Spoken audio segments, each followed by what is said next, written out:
Well, we know what the season has turned into, and as we look at the schedule, knowing that there are only 21 games remaining for the 76ers, and March Madness is about to get underway, there's going to be a big-time focus on some of the top players in college basketball. Good basketball players and not bad ones.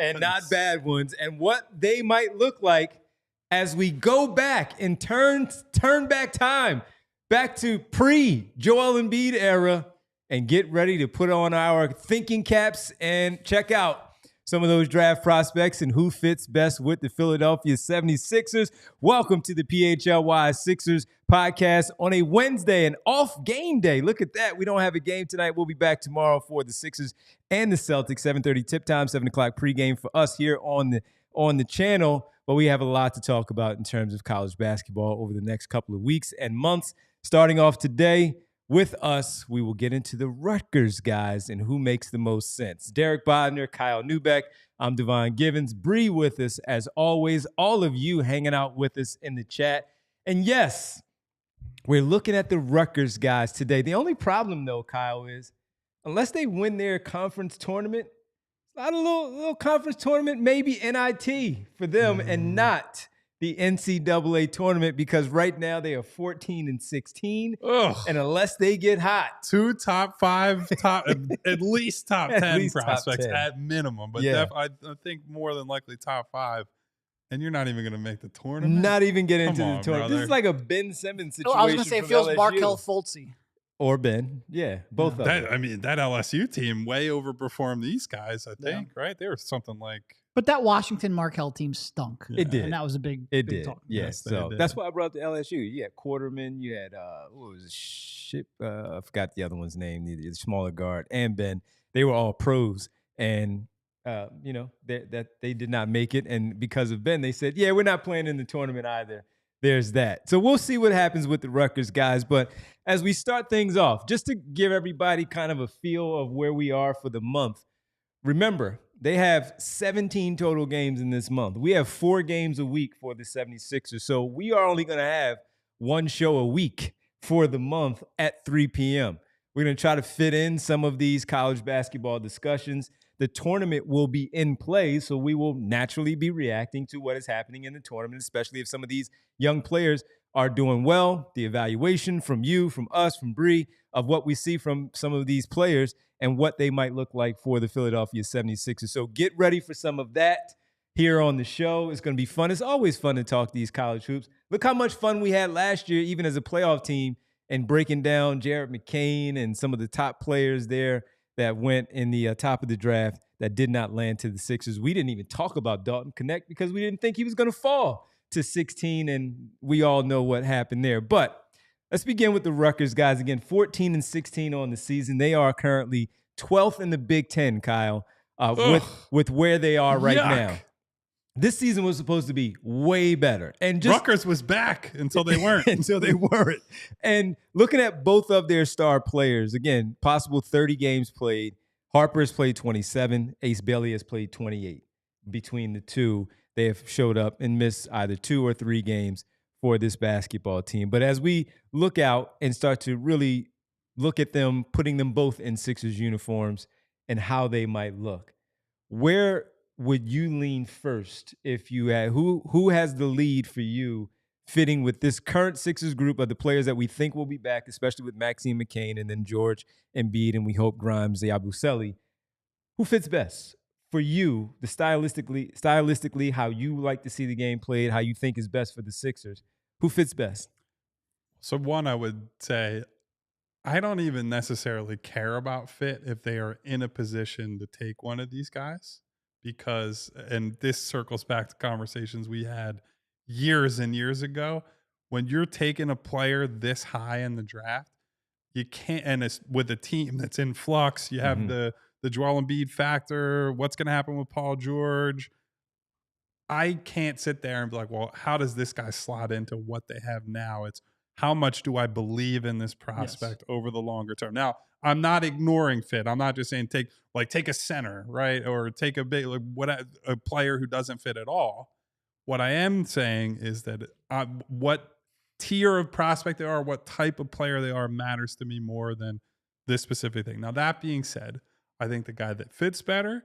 I think the guy that is better. I think the guy that I believe in the most after Cooper Flag is Dylan Harper. And I think that while he has tailed off a bit after, he missed a few games with an injury, had an illness that brought down his numbers a little bit, and we can get into the numbers at some point.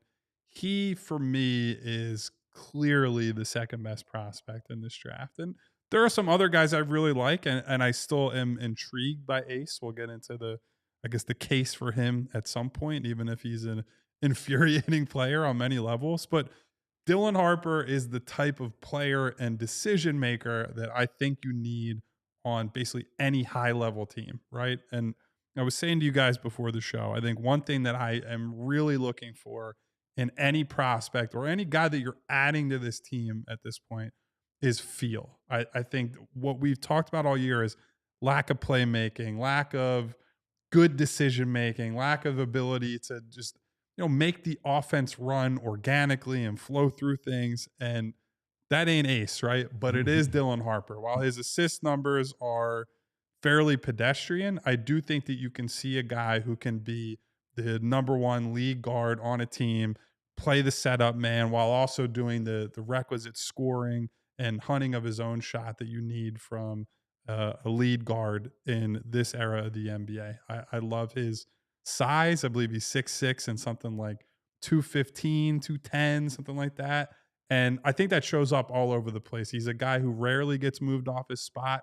He's a guy who can get to the paint, finish through and around contact. I think one of the things I really like about him as a driver is that he does a great job of using the rim as a shield. And so even if he doesn't have the Tyrese Maxey type speed or the high-end vertical athleticism, I think he already does a great job of mitigating that and using his strengths, right? Like you look at Cade Cunningham as a model in that way, right? Like another big playmaker, big scorer at the lead guard spot who, while he doesn't have the highest end athleticism, he's functionally a great driver, a great attacker. And so that's a model I think he can play off of. I think one of the things we've seen in recent seasons is that Tyrese Maxey could benefit from having a playmaker next to him, another guard next to him who can take responsibility off of his shoulders and get him off the ball more, use him as an off-ball weapon. And Harper is one of the few guys at or near the top of this class you can do that with, right? And while I do think we can talk through some concerns about, well, if you have Maxey, McCain, and Harper, how do you maximize all those guys? Figure and it we out throw later. Quentin Grimes into the mix. But I think the talent is so significant, and he's been a super productive player in a bad situation, I think, at Rutgers, that I believe in him enough that if you have the opportunity at anywhere below the first pick in the draft, you take him and you don't really think about it. We saw the example with James Harden, Derek, next to Tyrese Maxey. And while Tyrese Maxey has since become a much better player, we've seen the example of the Harper.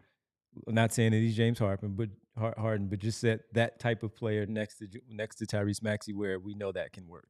Yeah, and going back to one thing that Kyle said, like a lot of people give Hinkie credit or a lot of blame and criticize him for drafting 3 centers.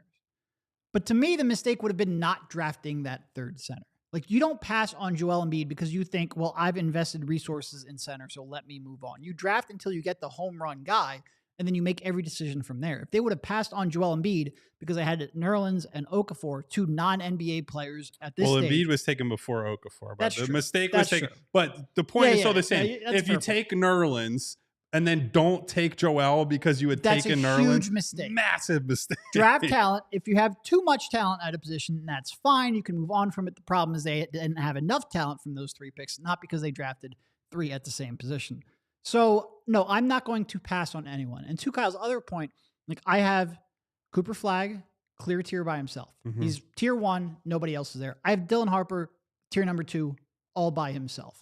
So is this something where, like, would you prefer if that second tier player was a 2-way wing, a 6'8" guy who could play alongside Maxey and McCain a little more seamlessly? Yes. But I think the talent is so clearly in Dylan Harper's favor that I am not going to pass on him just because, Ace Bailey theoretically fits more of what they need from a positional standpoint. And it's really just from a positional standpoint because I agree with Kyle. What we have learned is that Tyrese Maxey, Yes, he's good on ball, and you want to have him in the DHOs, you want to have him running on pick and rolls, but he's also really good off ball. And that corner three shot diet that he thrives on with Harden has pretty much evaporated because there's nobody, especially when Embiid's off the floor, who can create that shot for him. If you can lessen his shot creation burden, get him playing a little bit more off ball, that is not a duplication of skill set. That is enhancing one of Tyrese Maxey's elite skills. So yes, I have Harper in a tier by himself. I'm not going to be swayed just because Ace is bigger and more athletic.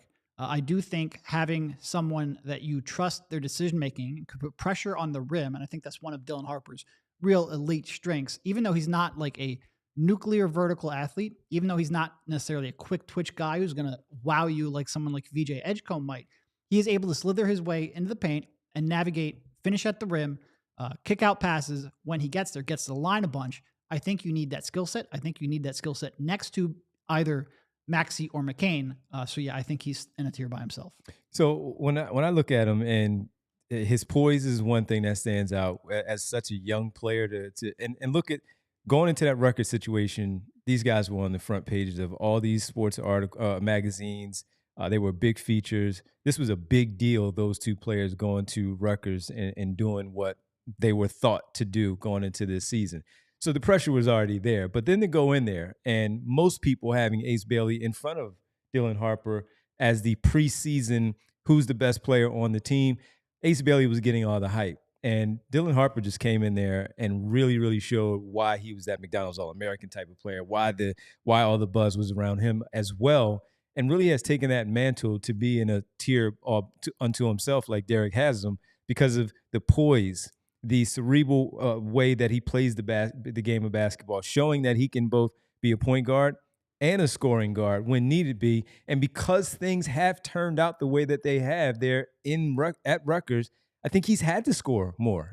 He didn't seem like he was going to need to. He's so good, he's going to score, but he has to look for his a little bit more because of the personnel group around him, personal opinion, the coach, the situation there as well with how things have played out with Rutgers. But when you look at him again, just having James Harden next to Tyrese Maxey before, seeing how well Maxey played and what he was able to do to get those shots and look that way. I remember we were having a conversation just kind of forecasting what looks best next to Tyrese Maxey as a guard to be that. And before Cade Cunningham, he was already the number one pick. We've only been here for a year and some change. And I remember saying to you guys, man, if they could just fleece Detroit because they're just such a mess. I know he's been injured and all that stuff, but the size of Cade Cunningham, the things that he does, and you see him leading that team, first team all-star, and he's probably going to be a guy that's looked at for Team USA because of the type of player that he is, that 6'5" frame, the ability to score, the ability to find others and still be involved where the scoring is not just all that he does. This is what you look at when you talk about Dylan Harper. And that's why he is clearly ahead of Ace Bailey now when it comes to the 76ers or any of the other teams that might land that number 2 overall pick. So with him, I'm in full agreement with these guys that he is easily the best player. And Kyle, I agree. When you're in a spot like this, and I remember going back to those days of Sam Hinkie, yeah, it's about fit, but guess what? They don't have they didn't have even – they had an injured Joel who wasn't ready. Nerlens Noel wasn't really panning out the way that you thought. So taking Okafor because he did fall and the ping pong balls didn't fall the way that you wanted at 2 or 1, and Lonzo going number 2 to Los Angeles and it playing out the way that it did, Cat going number 1 to Minnesota, you take what you can take right there. You take the talent and you figure it out later. Yeah. And that's where they are right now. They have talent. They have veteran talent. They have 2 really good young players, one all-star and one budding. We don't know what he is, but a guy who can play in the NBA, and Jared McCain and Grimes and Yabusele. But they don't have one of these other guys that we're going to start talking about as we start to really focus on college basketball, the tournament, and what it might look like should the Sixers keep their top 6 pick. And outside of Maxey and McCain, it doesn't hurt to have Dylan Harper on your roster to help out. He's so good. Your coaching needs to be good to figure out how all of that meshes together to make sure that it works. And what I would say, just on the subject of fit, a guy like Dylan Harper is fits in so many different versions of a basketball team that you can build because of the starting point, right? He's got multi-positional size. So you can ask him to slide up if you need to. You can ask him to defend ones. And that already starts at a defensive level. Okay, we can do some different things with this kid. Mhm. And that means we could play multi-guard lineups. You could play potentially a 3-guard lineup if you have at the, maybe 4 and 5 spots. You could play Maxey, Harper, McCain, and just load up on defense at the other spots, load up on athletes at the other spots, and say, we're going to try this for stretches of time.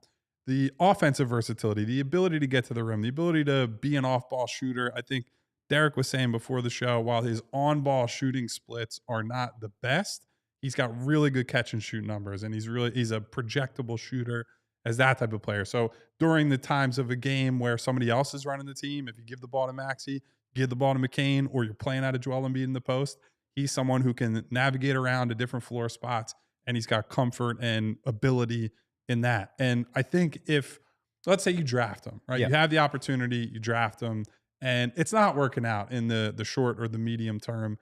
All three of these guys, Maxey, McCain, and Harper, are movable and attractive players and pieces because they are flexible players. Like McCain came in and we were thinking of him as, he's an off-ball shooter, right? He's going to play small 2-guard, or he'll play the 1 and he'll just operate off of Joel Embiid. But what he showed us right away was, hey, this kid is a better playmaker and has better feel than maybe we gave him credit for. And so you can ask him to run the offense. You can use him as a playmaker and use him in different lineup combinations. Well, I think Harper is a better version of that, right? Maybe not the same quick release, quick twitch shooter. Like, he's not the same flying off of screens type of thing, but you can use him in different permutations, and other teams see that too, right? So if you draft him and it doesn't work out, I have high confidence in the ability to move one or multiple of these guys to move the chess pieces around the board. So it's not just about, does he fit with these guys? It's, how does he fit in the league? How does he fit with the way the league has gone? And I think a 6'6", intelligent, multi-level scorer who can play make, like, that's a guy who will find his way on any team. And if you're trying to, let's say you hit a hard reset button, let's say organization blows things up, they trade Joel, they trade Tyrese, they trade PG, there are just lots of different ways you can go with, okay, who's the next prospect? Who's the next free agent we focus on? And so that is more important to me from a fit perspective, is I can see many different versions of this team over the long term that he fits into and can help make better. And so that's why I love him so much as a prospect, or it's one of the reasons. It's part of why Cooper Flagg is number one, on top of just being ultra productive and, super versatile as a player. But that's what I really love about Harper, is I could see 100 different teams you could build around him, and you could get something different at center, different at the 4, different at the 3. He can work with basically all of them. Ron Harper, dad, February 26th, Twitter. If I was a GM of the Sixers, I'm shutting Joel Embiid down and thinking about shutting Paul George down too, and hope we get a high lottery pick. Tank. And I remember seeing right this. On the same page, buddy. I remember seeing this at the time on that date on February 26th. Remember, this was the last time Embiid played against, who was it, the Nets in that game? Was it whatever it was? February 22nd was the last game that Embiid played. It was the Celtics and then the Nets. Yes. So Harper says this a few days later. So naturally, people saying, "Oh, Ron, you want Dylan to go to Philly?" He was like, "No, I don't care where my son goes. He's going to get an opportunity to be where he is." Well, guess what, Ron? This would be a pretty good spot for your son. Yes, it would. Yes, it would be, man. And we'll talk a little bit more about Ron. We got to get into Ace Bailey also, because he is super, super talented. He is the wing that Derek was talking about, and Kyle mentioning that. Yeah, how many times we talk about needing wings? We were excited last year when Marcus Morris and Nick Batum and those guys look at the Robert Covington, look at the wings. They could have used the Nick Batum this year, buddy. Just somebody with a brain to help tie some of these guys together. Look at the wings, man. And then this summer, Paul George, Kelly Oubre, Caleb Martin, watch out, Ricky, year number 2. They got some wings. Well, it didn't necessarily work out. Could a scoring wing like Ace Bailey help out the 76ers in the very near future and long term? We'll talk about him as well when we get back on this Wednesday. We got a full show today, everybody, right here on the PHLY Sixers podcast presented by Bet365. Guys, are you looking to optimize your nutrition this year? Factor meals are chef-made gourmet meals that make eating well easy. They are dietitian approved. And here's the best part, or one of the best parts, they are ready to heat and eat in 2 minutes. So you can fuel right, feel great, no matter what life throws at you. All of us here on the set have tried out these Factor meals. I wouldn't say pleasantly surprised. I was just really happy. I've had them before. This is, I think, like the second or third go around where we got our nice care package. My dog Louie is right on top of that box. The second it comes through the door, he's sniffing around because he sees all these wonderful, fully prepared meals that arrive fresh. You can lose up to 8 pounds in 8 weeks with Factor keto meals based on a randomized controlled clinical trial. Your results may vary depending on diet and exercise, but I can tell you they're healthy and they taste great. There are 40 options across 8 dietary preferences on the menu every week, so you can go with Calorie Smart, Protein Plus, or that keto. I tried the Protein Plus. That was good. I got the chef option last time. They sent around some cold pressed juice alongside our meals, which is really nice. Factor can help you feel your best all day long. They also have wholesome smoothies, breakfast, grab and go snacks, and more add-ons like that cold pressed juice that you can add to your life. I gotta that ask makes for it the better. smoothies next time. I want to try. I would love a smoothie. Strawberry banana. So I want you guys to eat smart with Factor Meals. Get started at factormeals.com/Sixers50off and use code Sixers50off to get 50% off of your first box plus free shipping. That's code Sixers50off at factormeals.com/Sixers50off. You will get 50% off plus free shipping on your first box. We also want to make sure we tell you about Ace Hardware Home Services, because Ace Hardware Home Services offers a wide range of residential maintenance, installation, and home repair services. Services available include plumbing, heating, cooling, and electrical. They offer free estimates on equipment installation and replacement with trusted advisors and options that are best suited for your home and budget. At Ace Hardware Home Services, whenever they get ready for the next job, they remember what to bring. They bring experience, including local plumbers and techs that handle everything from repairs and seasonal maintenance to installations and upgrades. They bring understanding. They listen to your goals, and the job isn't completed until you're satisfied. And they bring helpful to your home so you can spend more of your time on the projects that really matter to you. Visit Ace Hardware Home Services online at www.acehardwarehomeservices.com to get started on your next project. Welcome back to the PHLY Sixers podcast presented by Bet365. Before we get to Ace Bailey, can I just run off a couple of the responses that Ron Harper has? Oh, yeah. Yeah. All right, this is the first one. I'm just looking for a picture of the Factor meals to send to Bree in the studio over there. All right. With my boy Louie. So one guy, Kev, says, Ron, do you think Dylan could get our Sixers past the second round? Dylan doesn't play in the NBA yet. This is Ron's response. That's one. Number two, Jay says, they've been using the process for what feels like forever now. You don't think it's time to look for some trades in the offseason and just blow it up? It's hard to trade a lot of players that are overpaid in the NBA. Ron, I'm loving it, man. Keep it going. How would you feel about Dylan going if they had to pick and took him? That's Dylan's dream to play in the NBA, and I will support him wherever he goes. There you go. Yeah. And he also asked some current Sixers questions thrown at him. Do you think George can play at a high level in years to come? Yes, when he gets healthy and gets his legs under him. Look at that. Ron Harper. He's a believer. He watches the Sixers. And final one, Ron want Dylan in Philly close to home. That's how it was said, so that's why I read it that way. Ron don't want Dylan anywhere. Whichever the balls fall will decide on where he will play. Ron Harper. We'll see you in a couple of months. Seems like he's doing a good balancing act of having opinions, but not alienating anyone. Yeah. Ron don't want nothing. That's You think Ron wants Factor meals? Ron might want some Factor meals. Look at that. Look at Louie. Look at Louie. He said, Louie. Please, Dad, I need some Factor meals. Factor, I need you to get some dog meals ASAP. I was about to ask you, what would be Louis' favorite factor meal?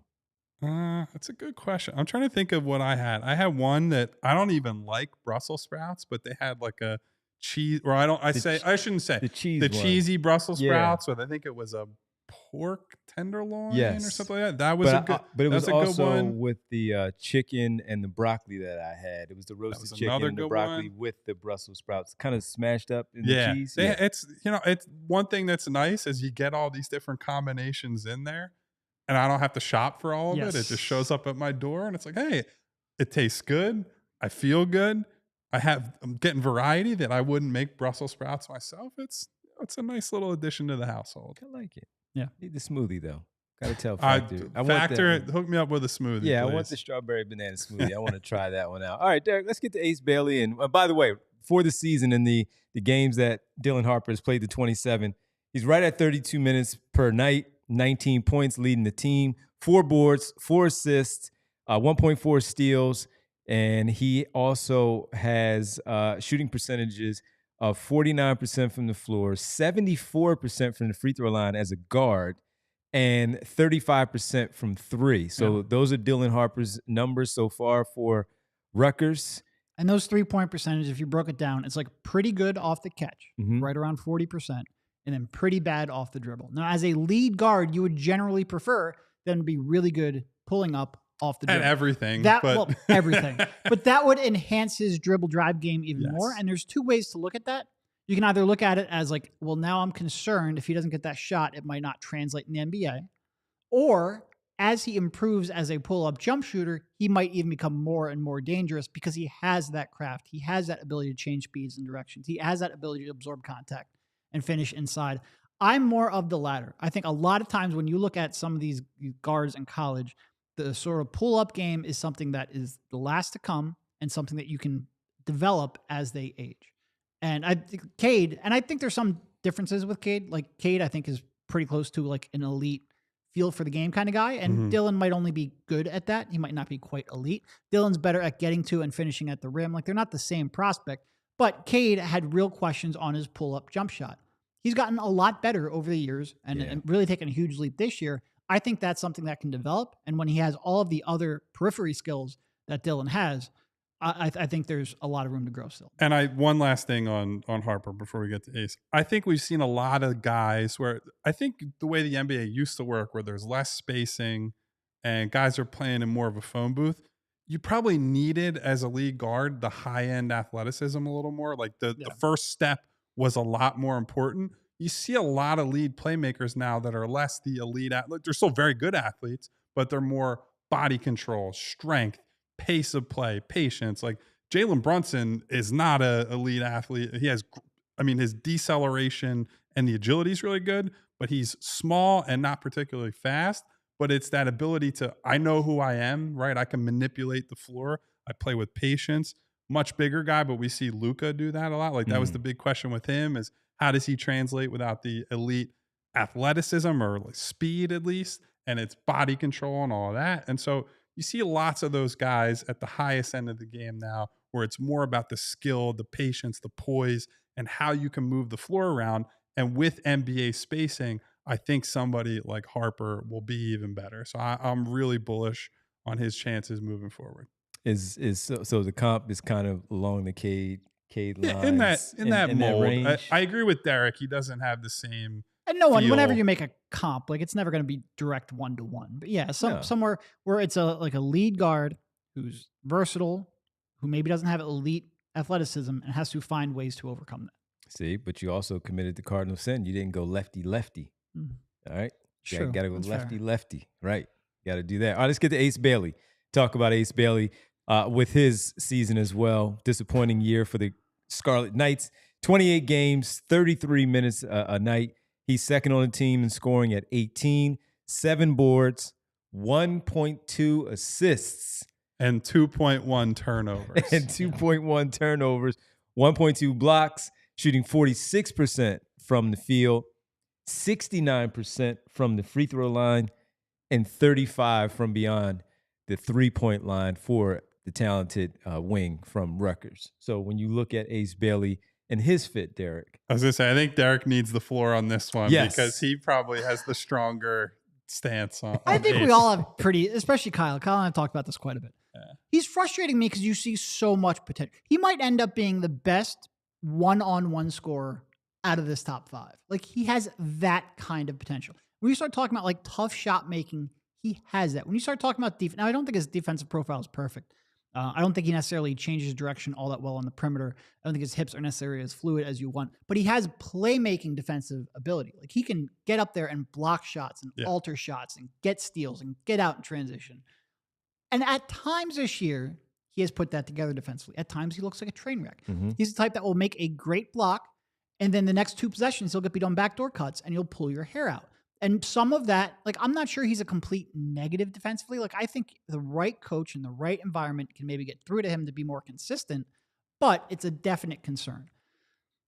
The negative assist turnover ratio, and look, I don't love going to these numbers because a lot of them are team dependent. Like, if you look at Rutgers, outside of Dylan Harper and Ace, the rest of their starting lineup are atrocious 3-point shooters. Like, the spacing is absolutely catastrophic. Yes. Their next 2 best shooters are probably like 15-minute per game guys off of the bench. So, like, some of those, you can make a pass and it just won't get converted because your team stinks. But he misses a lot of passes too. Like, he's a real black hole type of player where there are passes and better scoring opportunities 1 pass away that he just misses. And when you combine that with a not great handle, like, yeah, he has a lot of one-on-one scoring potential, but there's going to be a lot of tough shots in that diet. You don't know if he's going to be a 2-way player. You don't know if you're going to get the buy-in. He has some limitations as a perimeter defender anyway. There are a lot of red flags to me. And look, I talked about my tiers, right? Cooper, tier 1 by himself. Dylan, tier 2 by himself. Tier 3, I do still have Ace Bailey in this tier. Hesitating on that, but there's like a group of 4 people in this tier. We'll break that down later because that's a different show. He is in that group of 4, but he is probably the one that I would be most uncomfortable if the Sixers take because, like I said, there's just a lot of red flags that scare me a lot. He is, and I've been saying this for months, he is by a huge margin the most likely player to get somebody fired. And that's not just taking him. It's also if you don't take him and you get the edge case high-end outcome because his shot making is unbelievable at times. When he is in a groove, you get him the ball. He could be anywhere on the floor. There could be 3 defenders on him. He could be in the corner behind the backboard. And sometimes it's just like, well, he made the shot and there was nothing you can do. And NBA history is littered with guys that in the most important moments, that's what you need, right? You need somebody that's like, it doesn't matter what you throw at him. There's 3 people in front of him. There's a double team. There's a trap. And he just says, screw it. I'm putting it up and I'm making it because I have supreme shot making talent. There are not a lot of guys in recent draft history that I can recall that have the ability to make shots and difficult shots that he can. Now, and the they flip are side of difficult. That, they are difficult.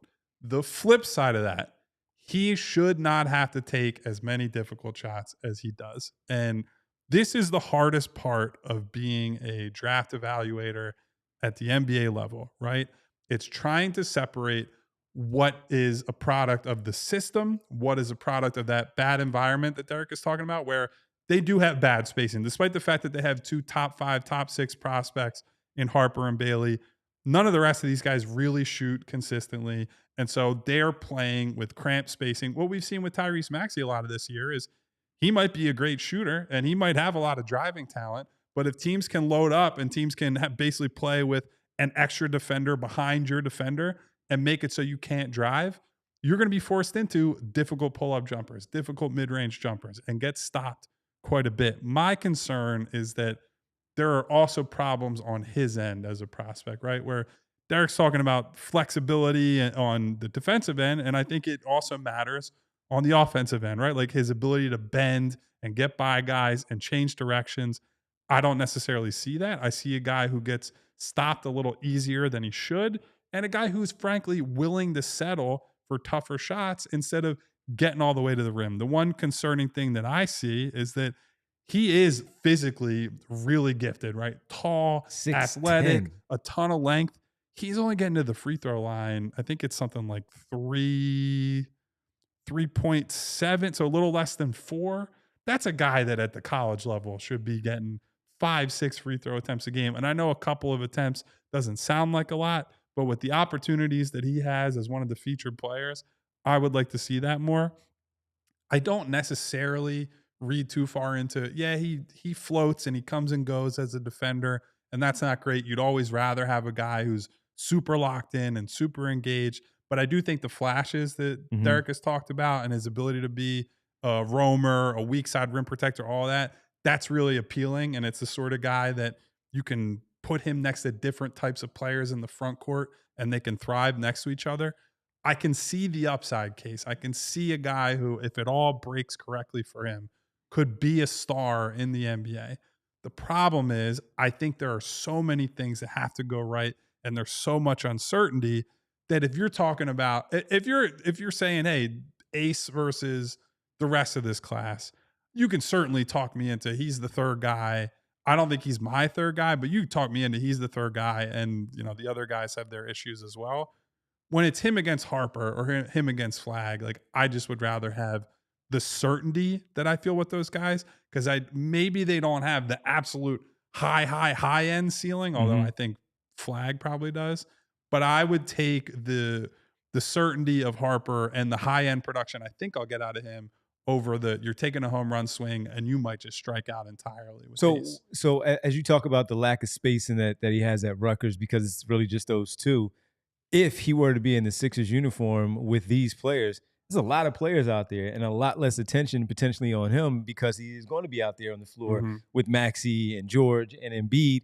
How does that fit, though, next to them? How could he benefit from that, where the warts that we're discussing are no longer there, gets the good coaching, has the right spacing around, where as a one-on-one guy at 6'10", he is working on an island by himself, and he might have, the third, fourth best defender on him in the NBA, which is still a good defender. It's not a college defender. But a worse defender than he would get on a different team, right? And also playing with much better spacing than he would have. Yes, and less having to worry about creating for himself. Yeah. Other guys are setting him up. The shooting maybe goes up a little bit. The alley-oops at the rim, the cutting, that Embiid, find him back door, those kind of things. Can you see that? Can you see that? I love that alley-oops are your second thing you brought up. Thank you. Appreciate the it. lob king of PHLY. He's 6'10". I think he can catch him. I think he can catch him. So with that, you can. But you can see that if you squint a little. Absolutely. If you squint a little, I don't even think you honestly, you don't have to squint that much, right? No. Like I think my concerns with him in Philadelphia would be more about what I said earlier about they don't have feel players, right? They don't have a lot of high-end decision makers.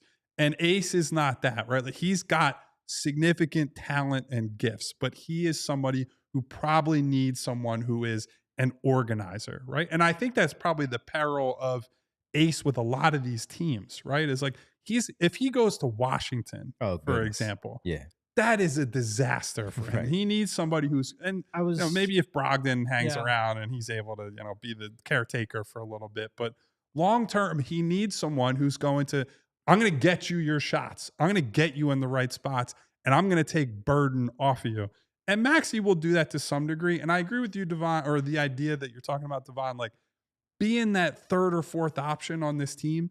You're just saying, we're going to move you around the floor and you just shoot the hell out of the ball from wherever you're at. That will help him early on, not having to be the quote unquote, the guy. Yep. And he doesn't have that pressure. It's more like, Ace, if you just jack 9 to 10 threes a game and you take a couple bad mid-rangers and then you're a cutter, you're active. You think about what Kelly Oubre has done as an off-ball cutter. You just tap into that size and athleticism. Yes, I could see him succeeding here. It's just like if you're trying to look at the long term and where he ends up, I just don't know if he's going to get there. And I saw people in the chat saying, low end, he could end up a Jabari Smith. I think that's a fair comparison. High end Michael Porter Jr. without the back problems. Yeah, like Jabari Smith had a lot of the same red flags as a prospect. Now, I believe in Ace more than him for a couple of reasons, but I think that's a fair concern or fear to have watching him play. Can you hold that thought? No. Thank you. We're going to take a quick break. We'll come back. We'll keep it going because I also want to play off of what Kyle said and want to hear what Derek has to say and what you all are talking about in the chat. We'll do that when we get back right here on the PHLY Sixers podcast on a Wednesday, presented by Bet365. And we keep it rolling right into Bet365 as the sponsor of the show, and want to tell you about it again. Over 90 million users worldwide, live streams of 780,000 events a year. And with the schedule tonight in both hockey and basketball, you can take advantage of the early payout offers across the NBA and the NHL. They have pioneered live in-game betting. So if you place some wagers beforehand, things aren't working out in your favor, you don't like how it's going, you can also adjust by going to the Bet365 app with the live in-game betting happening in the moment. Early payout offers in the NHL. If you're a winner, your team gains a 3-goal lead with an instant payout on straight bets and parlay selections marked as winners. How about the NBA? Well, if you're a winner, it's because your team goes up by 20 points. And with an instant payout on straight bets and parlay selections marked as winners. Those are the two that you can take advantage of there at Bet365 with the early payout offers in both the NHL and the NBA. Baseball is about to be back, so you can also get into the mix with baseball creeping up on us here very soon. And with the breaking news of Bet365, new customers can get $150 in bonus bets when you bet $5.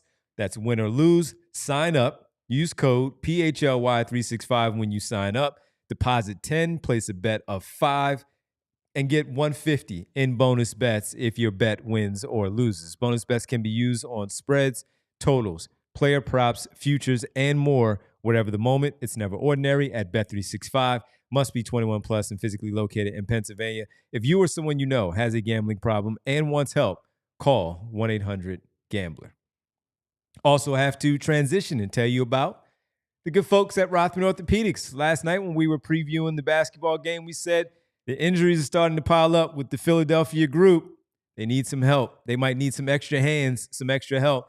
And if you need to go somewhere, maybe you just simply need to go somewhere for some pickup game that you played last night. You tweak something, joints aching, your hands are cramping, your back is a little bit out of whack. Maybe you tweaked your knee or your ankle. Rothman Orthopedics, they got you covered. Rothman, practicing in specialized care, has been their passion for over 50 years. They are Rothman Orthopedics, and they specialize in you. From specialties of hip, knee, spine, you name it, they have a team for each body part right in your backyard, so you can get back quickly to crossing over that defender, draining that jump shot, whatever it may be, and still rooting for your teams like no other fans in the country. Rothman Orthopedics will get you back to where you need to be. Patients will find the full spectrum of orthopedic care at Rothman Orthopedics, from diagnosis to discharge. They provide their patients with every service and procedure necessary, such as x-rays, orthotics and bracing, MRIs, PT, and more. And if you've had your knee or your ankle and you need a brace or something,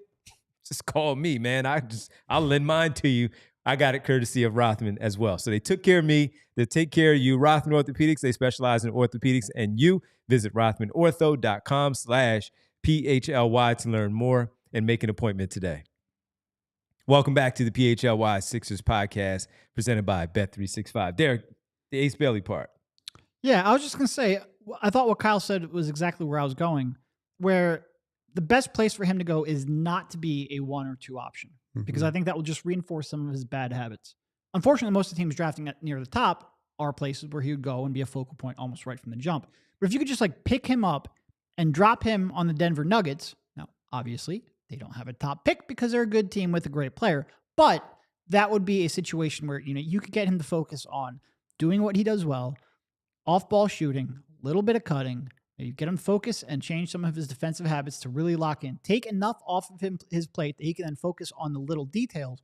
And then in 2, 3, 4 years, when the game has slowed down a little bit, ask him to slowly ramp his offense back up and his self-creation back up. And maybe at this point, he's processing the game at a high enough level, or at the very least, he has had so many of the little details, you know, beaten into him where he can be either an elite third option or grow incrementally into being a top 2 or even a top option. I do think I worry a little bit about what Kyle said. The Sixers have a lot of bozos. Now, granted, a lot of them aren't necessarily people who you are committed to long term. That is part of it. And like core of Maxey and McCain, like McCain is I think a pretty high level thinker of the game of basketball. So that's encouraging. But I just look at him and I just fundamentally do not believe in the processing and, you know, processing the game at speed and making the correct reads.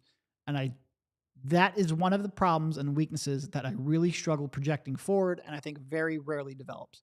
Like we were bringing up, comps, and like Michael Porter Jr. without the back problems, That's and the he had first back one I problems. thought of. That's a very high level comp for him. Yeah. But Michael Porter Jr. came in the league, and he wasn't a passer at all, but he was in the exact right situation to have that skill set and have that deficiency.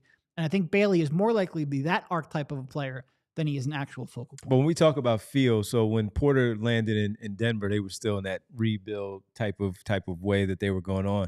Dropping him, picking him up, dropping him into the Sixers, though, instead, and looking at, hey, if he has the feel of making the right reads when it comes to cuts, the open areas where the double teams are there for Embiid, Maxey, and or George, wherever it is, and he finds himself as that bigger guy, finding that right spot as a cutter baseline in the middle of the floor. But also when Kyle was saying, hey, man, and we can get you about 6, 7, 8 threes because you have moved and relocated as things are happening. Take all and the threes you want, and you brother. can take all Let the it threes. fly. You would hope that he's somewhere in that range of feel, knowing where, hey, my guy's double teamed. And this is, of course, going to have to be the trust from the coaching staff, trust from the players, and trusting himself to know that through this. Boy, it's really raining. It is really bad. Yeah. The feel, the trust of knowing everything that he has absorbed from the summer league with the Sixers, the training camp, or the Rico Hines runs leading into this summer, the training camp with the Sixers, the preseason, and once he starts to get those regular minutes, regular season, that he has picked up enough where that would help him out today. Because as you said, it's not Washington or Charlotte or one of these groups. This is the Nuggets or the Sixers where there's talent around them. So the feel that Kyle is talking about of having that, you're probably just asking for a different type of feel from him where you want him to be the scorer, feel how you get things done in the NBA. But in this particular situation, the feel is, hey, man, just find those open spots and get yourself that 12 points to start off as a young player, as a 4th, 5th option on this group. And by the time he gets to year 3, maybe you hit a home run. Maybe. That's the question. And look, much higher chance of striking out, though. I think is where I come back to. Right, because I think ultimately, if you have bad feel, it's tough to be in the right spot for like your whole career. And you're drafting a guy here that you hope can be a franchise centerpiece or at least a core part of your franchise for a decade. Mm-hmm. It would be tough to me to envision him being in the right spot for most of that time. And there's just you get to a point where even if you're a third option, I want someone who's making good reads on the floor, who's taking good shots, who's making quick connective passes and making good rotations offensively. And I just don't really trust him all that much. There is a reason why, what you're bringing up is part of the reason why he's not removed completely from my third tier. It's just there's other guys I'm going to end up liking ahead of him, and certainly Dylan Harper is well ahead of him. So I wanted to ask you, because you were one that really, really championed, hey, if the Sixers before the season started could get their hands on Jabari Smith, try to do it.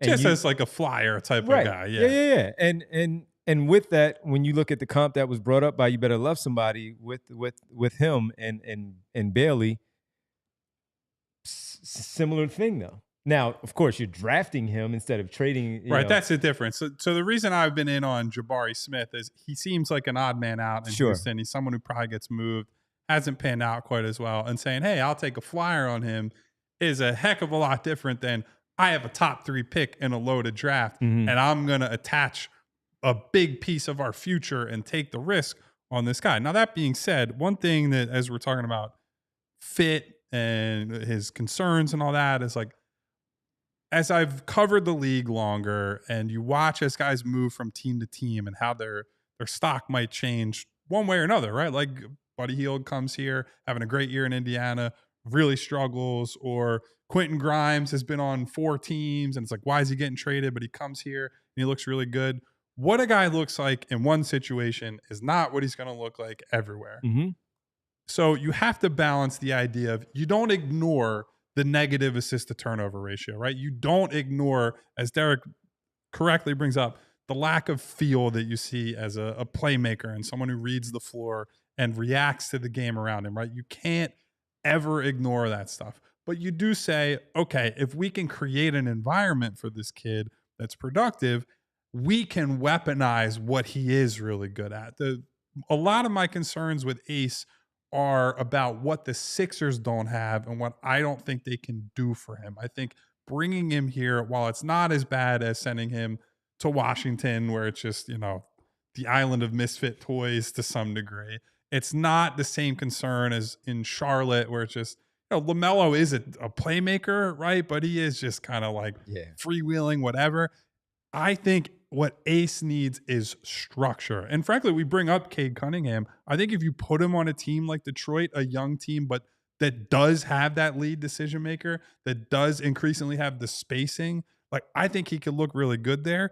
And another part of the sales pitch with Ace is, while I'm not asking him to play any kind of regular minutes as a 5, if you want to play smaller lineups, his athleticism and his length and his wingspan, that allows you to say, okay, if I want to play 5 out, I'm going to throw a gadget lineup out there. Give me Ace Bailey, give me 3 wings, and give me a Maxey, McCain, whoever it is. And you can play some really fun, like up-tempo, spread it out, score a billion points type of things, and maybe still try to get stops in the process. So like, I can see some things, I can see some combinations that I would be excited about. And a creative coach can get something out of this.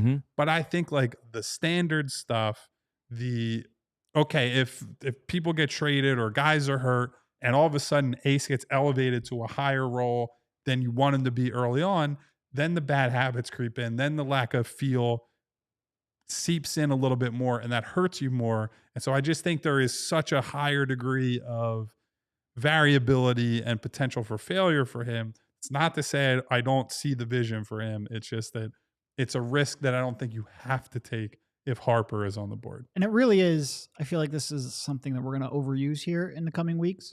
But like, yes, the vision's there, but you really have to squint. Like it would have to be like a top 5 percentile outcome for him as a prospect to really be an impact player, I think. Because when you just combine everything, the lack of handles, the lack of fluidity on the perimeter, and the lack of processing, and that shows up, assist turnover we might bring up, that also shows up in like steal rate. Like he should be an elite, like just havoc creator, and he's not, because he just doesn't process and react to the game at a quick enough speed.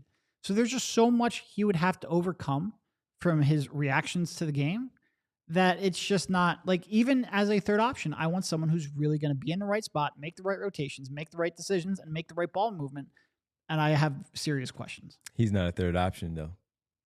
4th, 5th on this team. On this team, sure. But like, you're talking about a team that, look, Maxey is trying to grow as a playmaker. He's not like an elite playmaker. No. Joel, it's even hard to sit here and count on him. Paul George is an elite playmaker. Jared McCain's probably your best passer, and he's a rookie who, has mostly played off guard most of his career.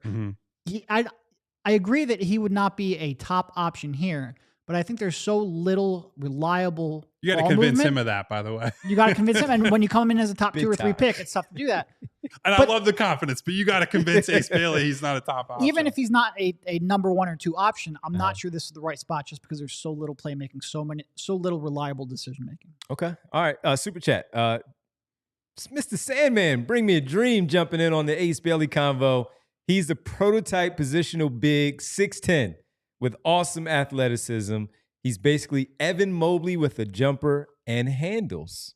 I'm going to tell you why I very much disagree with that. Evan Mobley was a tremendous defensive prospect. Elite. Easily. He was an elite defensive. And like, they're really not size-wise, and if you're just looking at their bodies, they look similar. Ace is a more explosive athlete, although Mobley was a very good athlete. And explosive scorer. Yeah. But Mobley was a play finisher he shot something like 58% from the field in college, blocked like 3 shots a game, was a genuine rim protector. And while, yes, Bailey is a more interesting, shot making prospect and a guy who you think could be an anchor of an offense, part of the reason you take Mobley top 3 is like, that guy sets the foundation defensively. Now, he needed more help, and like another big next to him is what people were hoping he'd be, a true center or turn into a modern center. And it doesn't look like that's the case, but I don't think they're really analogs at all. I think they're very different prospects and players. And I also think this too with Mobley, give him an edge easily on this part.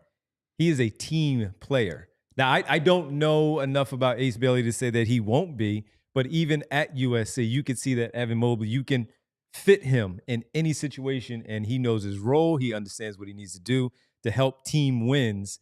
And you, like you just said, you might have to pull him back a little bit, Ace Bailey, of, hey, my man. And I don't necessarily hate that, right? No. You want a guy coming here as a top pick. You absolutely do. We've seen what happens when you draft guys in the top 5 who do not have unshakable confidence, right? So give me guys who have an irrational belief in themselves. But hey, my man, slow down a little bit. But irrational only to a certain extent. Like, look, last night when we were talking about the Quentin Grimes in the rotation, I said, you need somebody with some irrational confidence who's going to be a fifth scorer or sixth man off the bench.